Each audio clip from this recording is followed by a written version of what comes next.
Ci troviamo oggi nel vigneto Franconia,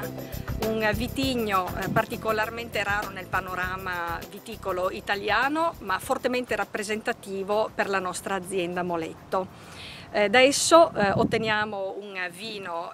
dal colore rosso rubino e dai profumi particolarmente fruttati che poi ritroviamo al gusto associati a delle note speziate che fortemente caratterizzano proprio questa tipologia e questa varietà.